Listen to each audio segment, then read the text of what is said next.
The auction house in Reno smelled of dust and old cigarette smoke, the kind that soaks into carpet over decades and never leaves. Alina Whitfield sat in the third row from the back, her gloved hands folded in her lap, a paddle resting against her knee. She was 58 years old, dressed in a gray wool coat that had been good once and was now merely respectable, and not a single person in that room paid her any attention at all. That suited her perfectly. The lots moved quickly, a parcel of scrubland out past Pyramid Lake, 3 storage units full of unclaimed furniture, a defunct laundromat with a lien attached. The auctioneer rattled through them in a bored monotone, and the buyers, mostly men in fleece vests and baseball caps, the kind who flipped distressed property for a living, barely looked up from their phones. Then the auctioneer cleared his throat. Lot 41, the old Silver Garter Casino, Cobble Creek, Nevada, closed since 1991. Building and contents sold as is, where is. County's been trying to offload this one for years. A ripple of dry laughter moved through the room. Back taxes cleared by the county as part of the disposal. Titles clean, more or less. We'll start the bidding at $100. Nobody moved. $100, folks. You can't buy a used car for that. A man near the front snorted. Can't give it away, more like. Cobble Creek's a ghost town. Roofs caved in, I heard. Place is a tetanus museum. More laughter, the auctioneer sighed. Do I hear 100?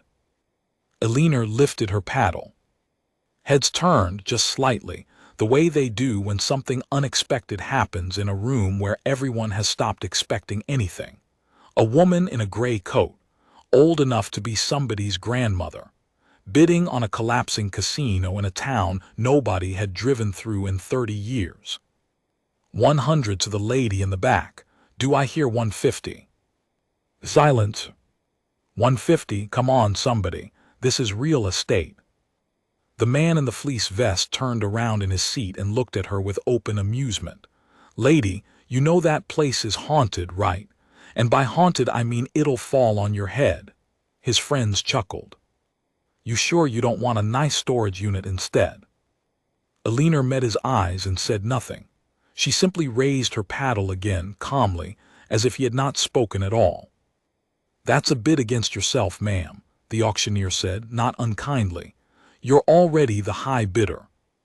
Then I'll bid 170, Alina said. Her voice was quiet, precise, with the faint clipped edges of an English childhood that decades in America had softened but never erased. I'd like to be certain. The room went quiet in a different way now. The fleece vest man stopped smiling. There was something in the way she said it, I'd like to be certain, that did not match the gray coat or the worn gloves or the general impression of a confused widow who had wandered into the wrong room. $170, the auctioneer said slowly. Going once, going twice. The gavel came down. Sold to the lady in the back. Congratulations, ma'am, you now own a casino. The laughter returned, but it was thinner now, uncertain. Alina rose, gathered her handbag, and walked to the cashier's window to pay. She counted out $170 in cash, 100, a 50, a 20, and slid the bills across the counter along with her identification. The clerk glanced at the license. Alina Whitfield, you're not local. No, Alina agreed. I've come a long way. She did not elaborate. She took her receipt and the heavy iron key the county had provided, folded both into her handbag, and walked out into the thin desert sunlight without looking back. What none of them knew, not the auctioneer, not the men in the fleece vests, not the clerk who would tell the story for weeks afterward about the strange old Englishwoman who paid cash for a ruin, was that Alina Whitfield had been waiting 34 years for Lot 41 to come up for sale. And she knew exactly what was inside it. The drive to Cobble Creek took 2 hours, the last 40 minutes on a road the state had effectively abandoned. Alina drove a rented sedan, both hands on the wheel, watching the landscape change from the dry brown sprawl around Reno to something older and stranger. Red rock canyons, twisted Joshua trees, the bleached bones of fences that had once meant something to someone. She had not been to Cobble Creek in 34 years. She had promised herself she would not return until she could buy it, until she could walk through the front door as the owner and not as a frightened young woman fleeing in the dark. That promise had cost her more than she could easily explain. It had cost her a marriage. Gerald had never understood why she could not simply let it go, why a single year of her youth in a dead Nevada mining town had hold of her like a hand around the throat. It had cost her friendships, because she had spent decades unable to tell anyone the whole truth. And it had cost her, in the most literal sense, an enormous amount of patience, because she had needed to wait for everyone who might have stopped her to die, retire, or forget. The last of them had died in February. A man named Vernon Cobb, 91 years old, in a care home outside Las Vegas, with his lawyers and his money and his reputation intact to the very end. The obituary had called him a pillar of the community, a pioneer of Nevada gaming, a philanthropist. Alina had read that obituary 4 times, and then booked her flight from Bristol to Reno. The town appeared the way ghost towns do, all at once, as if it had been hiding. The road crested a low rise, and there it was below her, a single dusty main street, perhaps 24 buildings, half of them collapsed, the desert slowly digesting the rest. A church with no roof, a general store with its windows gone, a row of miners' cottages sliding back into the earth. And at the far end, dominating everything, the Silver Garter. It was bigger than she remembered, and smaller too, in the way that places from your past always are. 3 stories of false-fronted timber and stone, built in the boom of the 1880s, refurbished in the 1950s when the casino opened, abandoned in 1991 when the money finally ran out. The grand sign across the front had lost most of its letters. SILER. It read now. The windows were boarded. The veranda sagged. Alina parked in front of it, switched off the engine, and sat for a long moment in the silence. "All right," she said quietly to no one. "Let's see what they left." The iron key turned in the lock with a shriek of rust, and the front door swung inward onto darkness and the smell of 30 years of decay. Dust hung in the air, catching the light from the open door in slow, drifting spirals. Alina stepped inside, switched on the heavy electric torch she had bought in Reno, and swept its beam across the room. The casino floor opened before her, vast and ruined. The gaming tables were still there, shrouded in canvas gray with dust, their felt long since rotted or eaten by mice. The great chandelier had come down at some point and lay in a glittering wreckage of brass and broken crystal near the center of the room. The bar ran the length of the far wall, its mirror cracked into 100 fragments, each one holding a shard of her reflection as she crossed the floor. She knew this room. She had worked it briefly, a lifetime ago, in the last terrible year before everything fell apart. She had been 24, newly arrived from England, broke and bright and far too trusting. She had taken a job as a cocktail waitress at the Silver Garter because it paid in cash and asked no questions, and she had not understood, not at first, what kind of place it was or what kind of man owned it. She understood now. She had spent 34 years understanding. Alina walked past the gaming tables, past the wreckage of the chandelier, to the back of the room where a door marked private. No entry hung off one hinge. Beyond it lay a corridor, and at the end of the corridor, a staircase down. The torch beam plunged into the dark. She did not hesitate. She had walked this staircase in her dreams 10,000 times. The basement of the Silver Garter was concrete and stone, cold even in summer, and it ran far deeper and further than anyone above ground would have guessed. There were the obvious things: a wine cellar, a furnace room, storerooms full of rotting cardboard. And then at the very back, behind a false wall that Vernon Cobb had believed no one but his innermost circle knew about, there was the vault. Alina knew about it because she had seen it once by accident, on the night everything changed. She had gone down to the cellar to fetch a case of champagne and had heard voices, and she had hidden, and she had watched 3 men move something heavy through a doorway in a wall she had not known existed. She had seen what was inside before they closed it, and then one of them had seen her. She pressed her palm flat against the false wall now, feeling along the seam in the stone until her fingers found the mechanism, a recessed lever disguised as a bracket. She pulled it. Something deep in the wall groaned, gears that had not turned in 30 years protesting, and then a section of stone swung slowly inward. The vault was exactly as she had last seen it. Alina stood in the doorway, the torch trembling very slightly in her hand, and let out a breath she felt she had been holding for 34 years. "There you are," she whispered. To understand what Alina Whitfield found in the basement of the Silver Garter, you have to understand what happened in Cobble Creek in the autumn of 1991, and to understand that, you have to go back further still, to the kind of man Vernon Cobb was. Cobb had come to Nevada in the 1950s with a criminal record in 3 states and a talent for making problems disappear. He had bought the failing Silver Garter for a song, poured money into it that no one could quite account for, and turned it into something that looked, from the outside, like a legitimate if down-at-heel casino in a dying town. The slot machines paid out.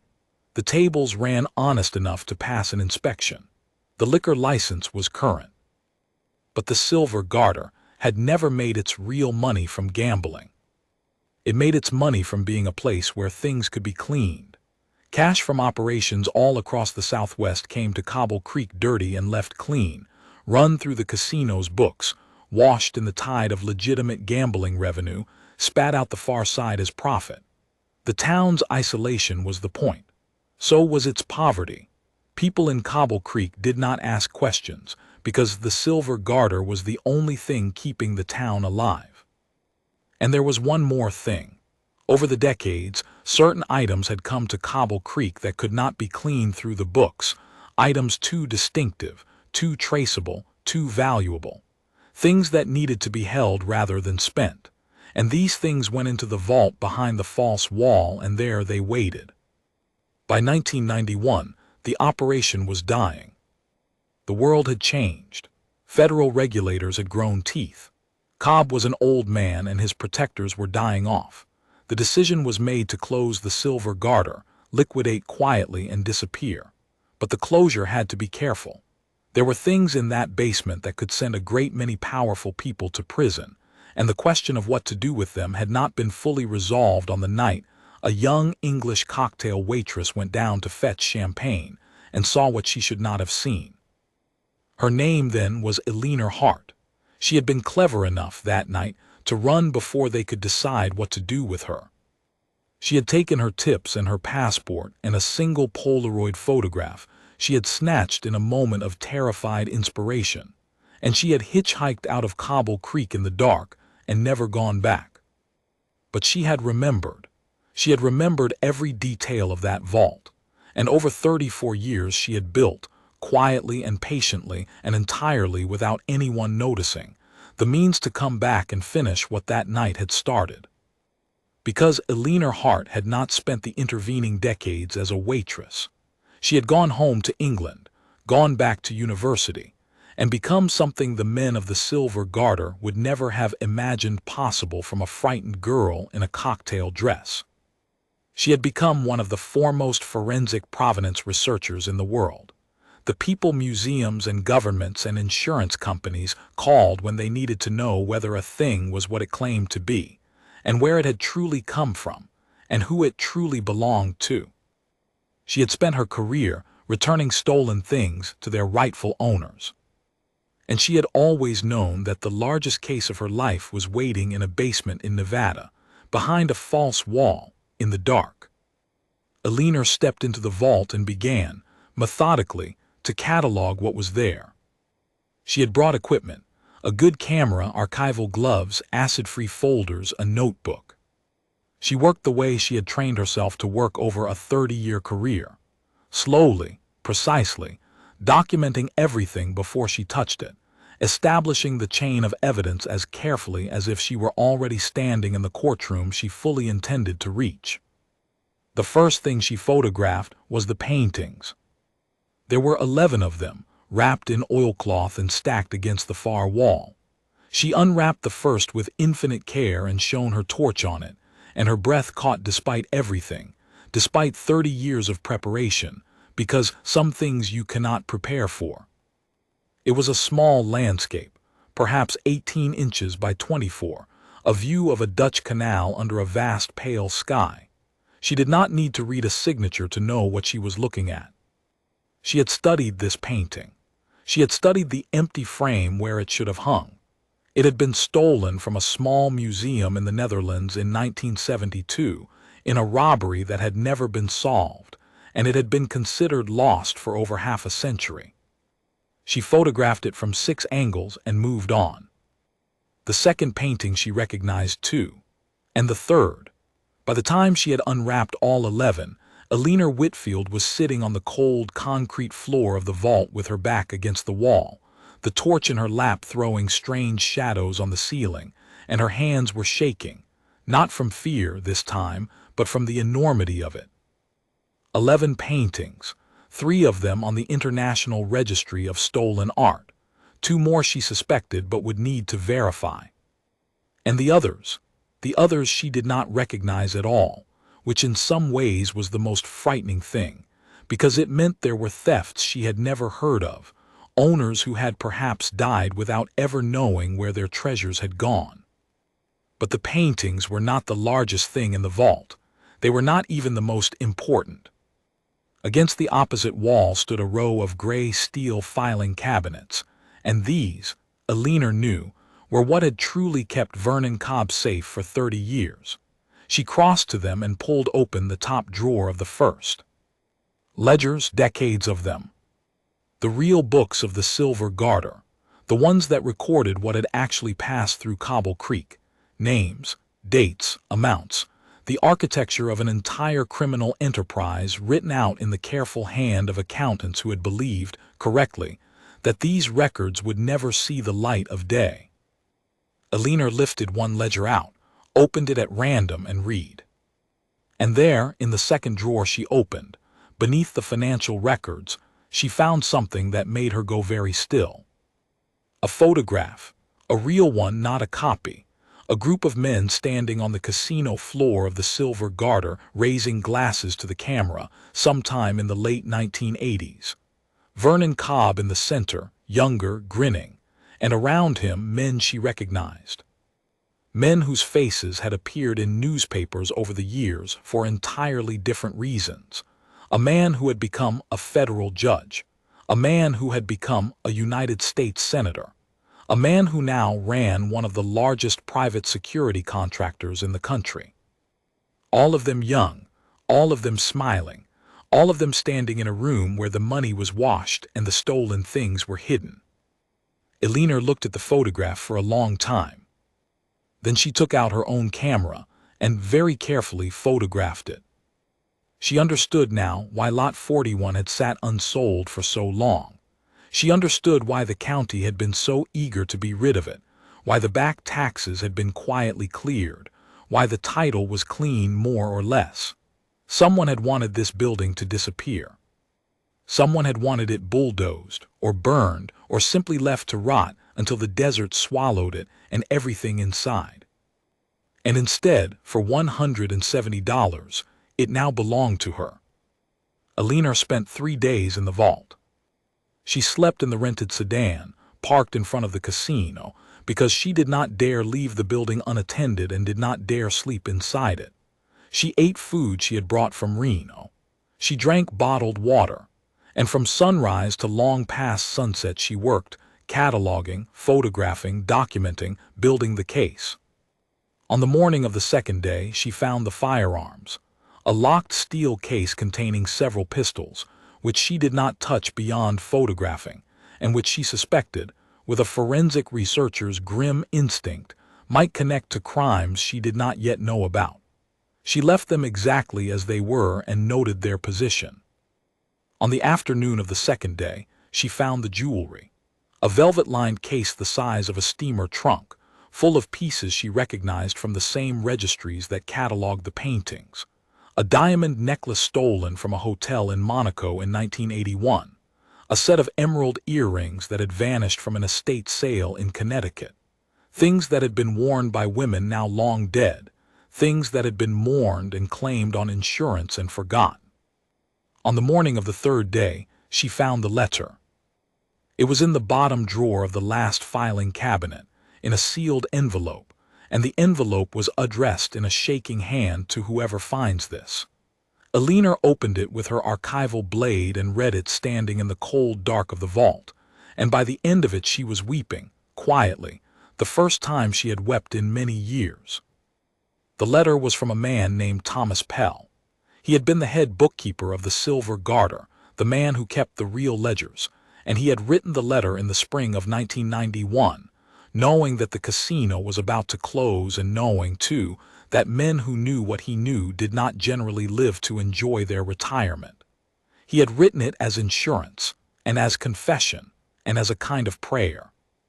In it he laid out everything: the money laundering, the men in the photograph, the provenance of every stolen item in the vault as far as he had been able to reconstruct it, and one thing more, one thing that turned Alina's grief into something colder and harder. Thomas Pell wrote that he was not the only one who knew. He wrote that a young waitress had seen the vault one night in the autumn of 1991, and that Vernon Cobb had given the order to find her and make sure she never spoke. Pell did not know if the order had been carried out. He wrote that he prayed it had not. He wrote that if the young woman was reading this, he was sorry, more sorry than he had words for, that he had not warned her, that he had been too much of a coward, that he had stood by while terrible things were done because he had been afraid. If you are her, the letter ended, then you survived and you came back and you are braver than I ever was. Finish it. Please, finish what I was too frightened to do. It was signed Thomas Pell, who is sorry. Alina folded the letter back into its envelope. She stood in the dark for a long moment, and then she said, aloud, to a man 34 years dead, "I will." She drove back to Reno on the fourth day, and she did not go to the police. This was a decision she had thought about for 3 decades, and she had concluded long ago that she could not simply walk into a police station with what she had. The men in that photograph were not powerless. One of them was a sitting federal judge. The local authorities in Nevada had, for 30 years, allowed the Silver Garter to sit untouched, which suggested at the very least a failure of curiosity, and at worst something far more deliberate. If she handed her evidence to the wrong person, it would vanish, and so would she. So Alina did what she had spent her career learning to do. She built the case properly, and she built it so that it could not be made to disappear. She rented a small flat in Reno on a month-to-month lease, paying cash. She bought a scanner and a laptop and several encrypted drives, and she began, painstakingly, to digitize everything: every ledger page, every photograph, every item of provenance, the letter from Thomas Pell, all of it. She made multiple copies. She mailed sealed drives to 3 different addresses: a solicitor in London she had known for 20 years and trusted absolutely, a journalist she had worked with on a previous restitution case, and a safe deposit box she opened under her own name. And then she made contact with the one institution she believed could not be bought, bullied, or buried: an international consortium of art crime investigators, the people she had worked alongside for decades, who answered to no single national government, and who had spent their careers doing exactly what she now needed done. She wrote to a woman named Margaret Osei, the consortium's lead investigator, a woman Alina had known professionally for 15 years and respected more than almost anyone alive. The message was short: "Margaret, I have found the Cobble Creek vault. It is real, and it is worse than we imagined. I need you to come to Nevada, and I need you to come quietly. E." Margaret's reply came within the hour: "On my way." But Alina had made one mistake, and she knew it the moment she made it, though it was already too late. When she had paid for the casino, she had used her own name, Alina Whitfield. It was an unavoidable mistake. The title had to be in a real name, The auction had to be legitimate. The whole point was that she needed to genuinely own the building. But it meant that a record now existed in a county office in Nevada stating that the Silver Garter Casino had a new owner. And someone was watching that record. She first noticed it 3 days after she returned to Reno. A car parked across the street from her flat, the same car, 2 mornings running, with a man inside it who was very careful never to look directly at her window. She noticed it because noticing things was her profession. She had spent 30 years learning to see what others missed, the brushstroke that did not match, the document that was a year too modern, the watcher who lingered too long. She did not panic. She had prepared for this too. She continued her routine exactly as before, giving no sign that she had seen the car. She went out for groceries. She went to the post office. And while she was out, she made certain to mail the final, complete copy of her evidence to the one place she had not yet sent it, a sealed package to Margaret Osai's office in The Hague, sent by international courier with full tracking, so that even if everything in Nevada was destroyed and she along with it, the truth would arrive in a building full of people who could not be made to look away. Then she went back to her flat, sat down at the small kitchen table, and waited for them to make their move. They made it that night. The knock came at 9:30. Polite, 2 raps, a pause, 2 more. Eleanor set down her tea. She had been expecting this in one form or another for 34 years. She rose, crossed to the door, and looked through the peephole. A man stood in the hallway, mid-50s, expensively dressed, with the kind of calm, pleasant face that belonged to lawyers and undertakers. He was alone as far as she could see, though she was certain he was not truly alone. Men like this did not come to places like this without people nearby. "Mrs. Whitfield," he called through the door, his voice warm, reasonable. "My name is Richard Calloway. I represent the estate of the late Mr. Vernon Cobb. I wonder if I might have a few minutes of your time. It concerns a property you recently purchased." Eleanor considered her options. She could refuse to answer, but she was curious, and more than that, she wanted to know what they knew, what they feared, how much they understood about what she had found. Information ran in both directions through a closed door. She left the chain on and opened the door a few inches. "It's rather late, Mr. Calloway," she said. "It is, and I apologize," he smiled. It did not reach his eyes. "But my clients are concerned, and concern doesn't keep business hours. May I be direct with you?" "Please." "You purchased the old Silver Garter property at auction last week." "For $170, I understand," he chuckled. "A bargain on paper, but I'm afraid that building is rather more complicated than it appears. There are encumbrances on it that weren't disclosed at auction, environmental issues, structural hazards. Frankly, it's a liability, Mrs. Whitfield, and you've unwittingly made yourself responsible for it." He spread his hands, the picture of regret. "My clients would like to relieve you of that burden.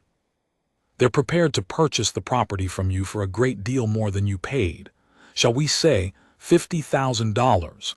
Cash, immediately, no questions, no fuss. You walk away with a tidy profit and none of the headache." Eleanor looked at him for a long moment. $50,000. For a building they had let rot for 30 years. For a ruin they had wanted bulldozed. The offer told her everything she needed to know about how frightened they were, and how little they understood about who she was. "That's very generous," she said mildly. "My clients are generous people. And if I were to say no?" Something shifted behind Richard Calloway's pleasant face, just for an instant. The smile stayed, but the eyes went flat and cold, and Eleanor saw, very clearly, the thing underneath. "I'd strongly encourage you not to say no, Mrs. Whitfield," he said softly. "That building is dangerous. People have been hurt poking around old structures like that. It would be a tragedy if anything happened to you while you were inspecting your new investment. You're not a young woman, and you're a long way from home, and, forgive me, You don't appear to have anyone here who would notice if you didn't come back." There it was, the threat wrapped in silk exactly as she had known it would come. Alina smiled at him. It was not a frightened smile. It was the smile of a woman who had waited 34 years for this exact conversation, and who held, in 3 countries, the evidence that would end the men who had sent him. "Mr. Calloway," she said, "please tell your clients that the silver garter is not for sale, and please tell them something else. Tell them that Alina Hart sends her regards." She watched the name land. She watched him try to place it and fail, and she understood that he did not know, that whoever had sent him had not told him the whole story, had not connected the new owner of the casino to the waitress who had run into the dark in 1991. They thought she was a random buyer who had stumbled into something. They had no idea she had been coming for them her entire life. "I don't know who that is," Calloway said. "No," Alina agreed, "but they will. Good night, Mr. Calloway." She closed the door, turned the lock, and slid the bolt. And then she sat back down at her kitchen table with her cold tea, and she began to write the email that would set everything in motion. Because she knew that Calloway's visit meant her time was running short, they would not wait politely now, not after she had said that name, and the only protection she had left was speed. She had to get everything into the open faster than they could bury it. She had to make the truth too big to disappear. Margaret Ose arrived in Reno the following afternoon. She was a tall, broad-shouldered woman of about Alina's age, Ghanaian by birth and Dutch by long residence, with close-cropped gray hair and the unhurried, watchful stillness of someone who had spent a career in rooms full of liars and learned to spot them by the way they breathed. She had run art crime investigations on 4 continents. She had testified before international tribunals. She had recovered a Vermeer from a bunker in Argentina and a looted Buddhist relief from a private collection in Geneva. And she did not frighten easily, which was good, because Alina was about to tell her something genuinely frightening. They met in a coffee shop near the university, 2 gray-haired women at a corner table, looking for all the world like old friends catching up. Alina slid a single encrypted drive across the table, and Margaret palmed it without comment. "Tell me," Margaret said. So Alina told her, all of it. The autumn of 1991, the champagne, the vault, the man who had seen her and the dark road out of town and the 34 years of waiting, the auction, the $170. And then the contents of the vault, the 11 paintings, the jewelry, the firearms, the ledgers, the photograph of the men, the letter from Thomas Pell. Margaret listened without interrupting. When Alina finished, she sat in silence for a long moment, turning the drive over in her fingers. "You're certain about the photograph?" she asked finally. "The men in it?" "I've spent 3 days verifying," Alina said. "Judge Howard Brandt, Senator Cyrus Vane, and Marcus Calloway, who I believe is the father of the gentleman who came to my door last night offering me $50,000 and a thinly veiled threat. Marcus Calloway runs Meridian Defense Solutions now, private security, government contracts. The kind of company that makes people disappear and calls it logistics."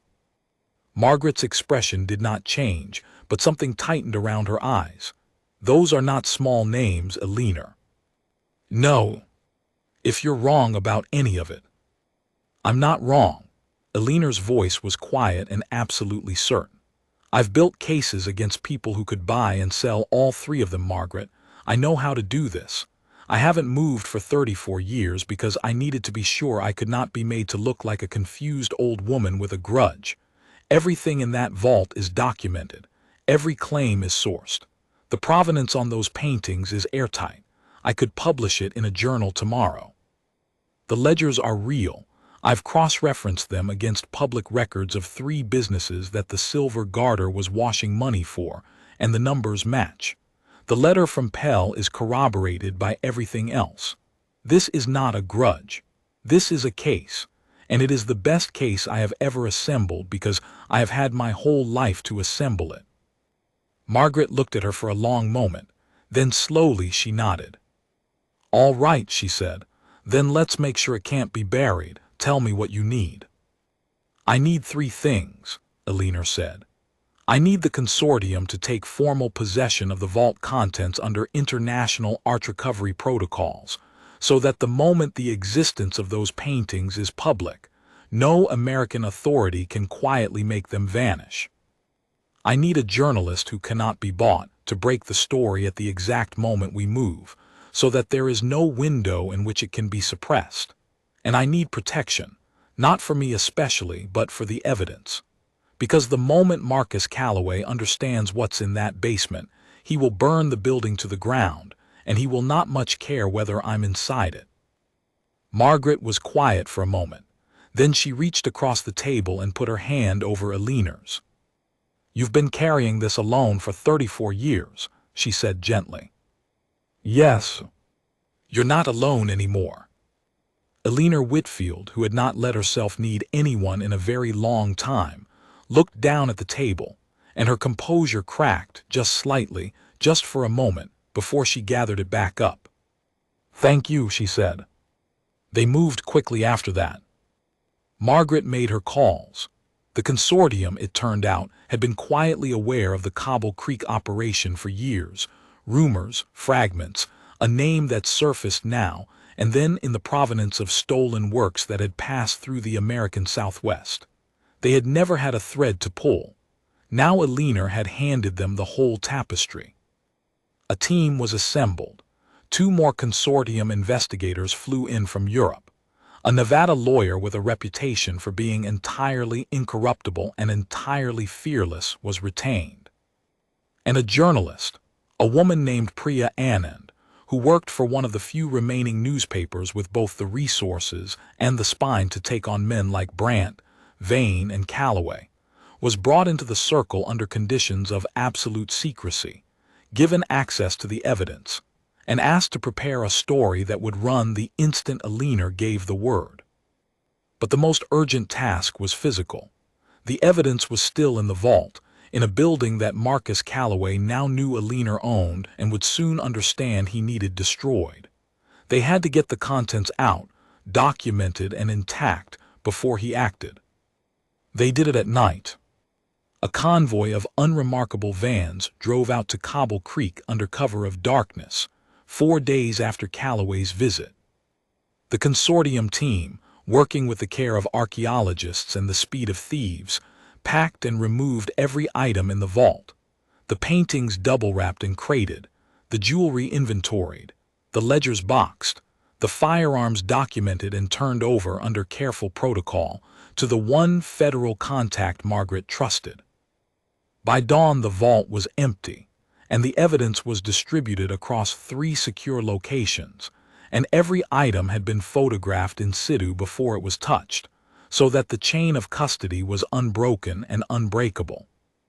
Aliner stood in the empty vault as the last crate was carried up the stairs, and she shone her torch one final time across the bare concrete and the empty filing cabinets. 34 years. And now it was empty, and it was safe, and there was nothing left for Marcus Calloway to destroy. She had been certain they would have a little more time. She had been certain Calloway would wait, would try the legal route first, would send Richard back with a larger offer before he resorted to fire. She was wrong. They were halfway back to Reno, the convoy strung out along the dark desert road, when Aliner saw the glow in the rearview mirror. She turned in her seat.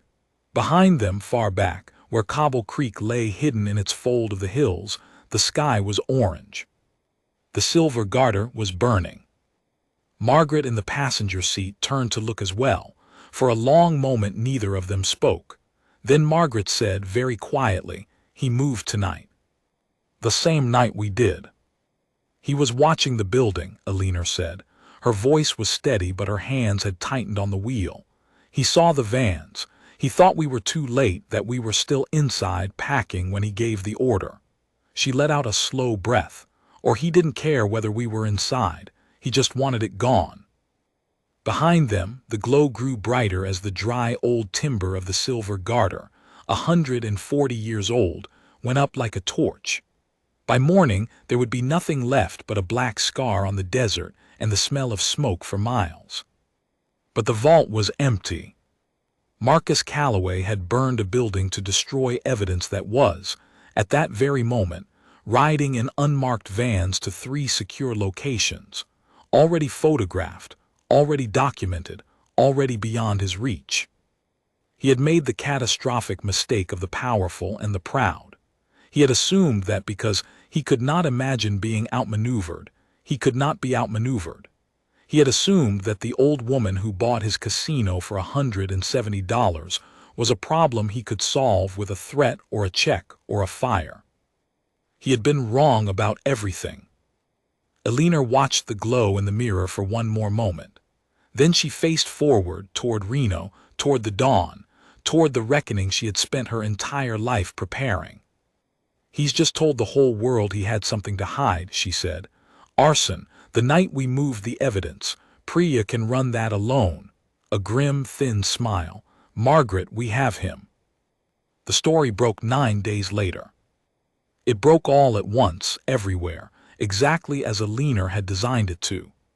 There was no window in which it could be suppressed, because by the time the men named in it understood what was happening, it was already on every front page, every broadcast, every screen. The headline ran across the top of the newspaper in letters an inch high. "Widow's $170 casino hid DECADES of stolen art, laundered millions, and the secrets of 3 powerful men." The article, written by Priya Anand over those 9 frantic days and lawyered to within an inch of perfection, laid it all out. The silver garter, Vernon Cobb, the money laundering, the 11 stolen paintings, 3 of them on international registries, now recovered and in the custody of an international art crime consortium, the jewelry, the ledgers, and the photograph reproduced in full in color of 3 smiling young men raising glasses on a casino floor, a man who was now a federal judge, a man who was now a United States senator, and a man who now ran a private security empire. And at the center of it all, the woman who had found it, Eleanor Whitfield, formerly Eleanor Hart.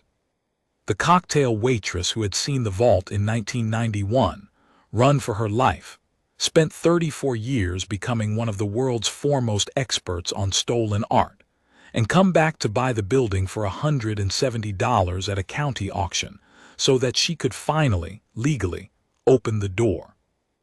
The article noted, in its devastating final section, that the silver garter had burned to the ground on the very night the evidence was removed, and that an arson investigation was now underway, and that the company providing security consultation to the property's prior interests was Meridian Defense Solutions, owned by one of the 3 men in the photograph.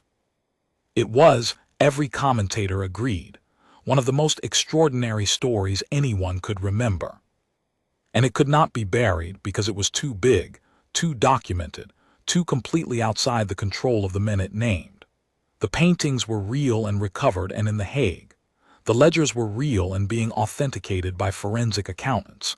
The letter from Thomas Pell was real, and a confession from beyond the grave is a difficult thing to discredit.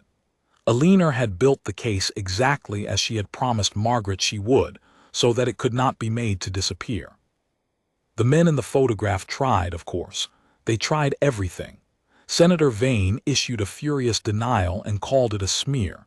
Judge Brandt's lawyers threatened the newspaper. Marcus Calloway's company issued a statement claiming no knowledge of any fire. It did not matter. The evidence did not care about denials. The provenance research was airtight. The ledgers matched the public records. The arson investigators found accelerant and traced a contract, and the contract led where everyone now expected it to lead. One by one, the dominoes fell.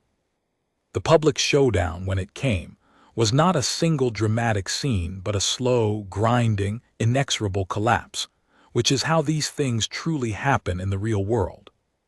Senator Cyrus Vane resigned within 3 weeks, ostensibly for reasons of health.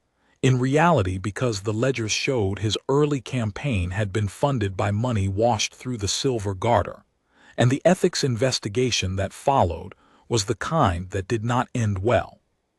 Judge Howard Brandt was impeached. The proceedings were televised.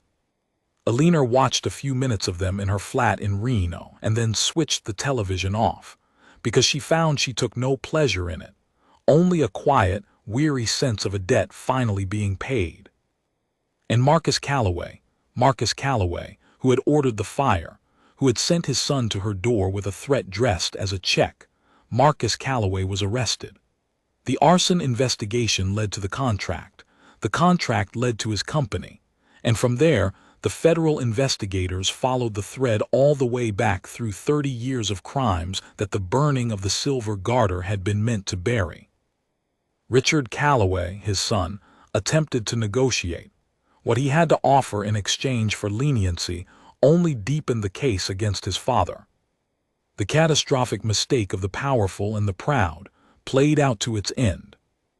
But the part of the story that people remembered, the part that was retold long after the trials had faded from the news, was not the downfall of the powerful men. It was the restitution. Because Alina Whitfield had never, in her entire life, cared very much about punishing the guilty. That was a means, not an end. What she cared about, what she had spent 30 years of her career doing, what had driven her back to a basement in the Nevada desert, was returning stolen things to the people they had been taken from.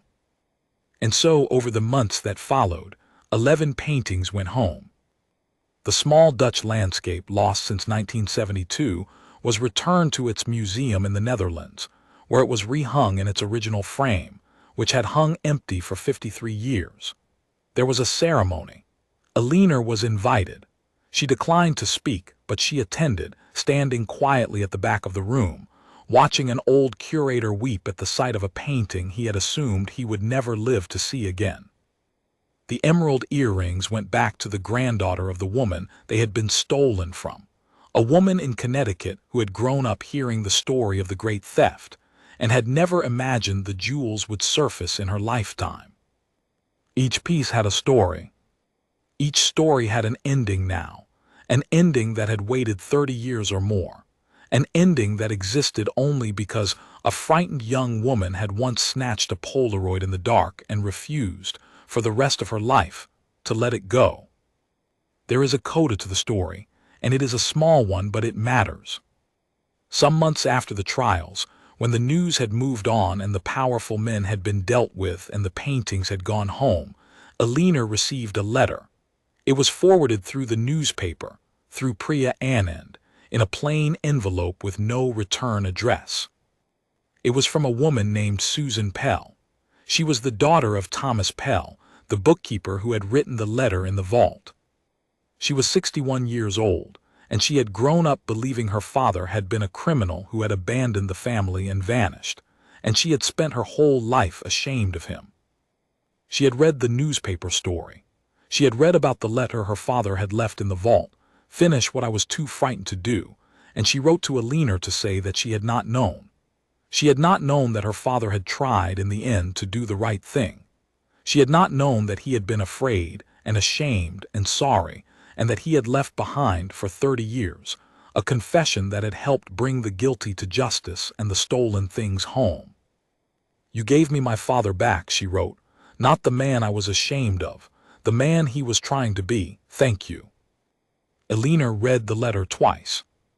Then she sat down and wrote back, and she told Susan Pell that her father's letter had been the keystone of the entire case, that without it she might never have had the courage to finish, that Thomas Pell had not been a coward in the end, but a man who, given one last chance, had reached for it. She told her that the letter would be preserved, that it was part of the historical record now, that her father's final act of conscience would outlast every one of the powerful men he had been too frightened to defy. And she signed it, Alina Hart, the name she had run under in the dark in 1991, the name she had finally earned the right to use again. People asked her afterward how she had done it, how she had known, how she had waited 34 years.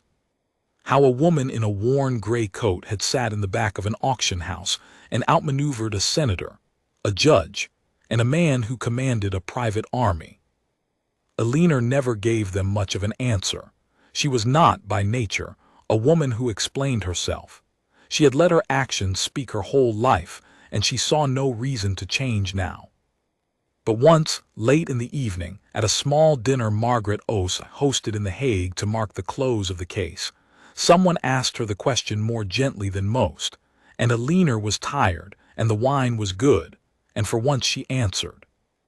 "They underestimated me," she said. "Every one of them. The men in the auction house who laughed. Calloway, who offered me $50,000 as if I'd done it for money. The men in the photograph, who never imagined that the girl who saw their vault would become the one person in the world equipped to take it apart." She turned her glass slowly in her fingers. "They looked at me and they saw an old woman, a widow in a cheap coat, someone who didn't matter, and so they never once stopped to ask what I knew or what I could do or why I was really there." She looked around the table, at Margaret, at Priya, at the investigators and lawyers who had become, over the course of a year, something close to a family. "That was their mistake," she said quietly. "Not greed, not even the crimes. The crimes I might have forgiven if they'd ever owned them. Their mistake was that they decided who I was before they had bothered to find out. They saw what they expected to see, and they never looked again. And the whole time, I was the most dangerous person in the room, and not one of them knew it, because not one of them thought a woman like me was worth looking at twice." There was a silence around the table. "So that's the lesson, is it?" Priya asked, half smiling. "Never underestimate the quiet old woman in the back of the room." Alina smiled, and for a moment all the years and all the patience and all the cost of it were visible in her face, and then they were gone, and she was simply a woman among friends, at the end of a long road, finally home. "No," she said, "the lesson is simpler than that. Never decide what someone is worth before you've troubled to find out who they are." She raised her glass. "Everyone is carrying something you can't see. Some of us are carrying it for 34 years. They drank to that.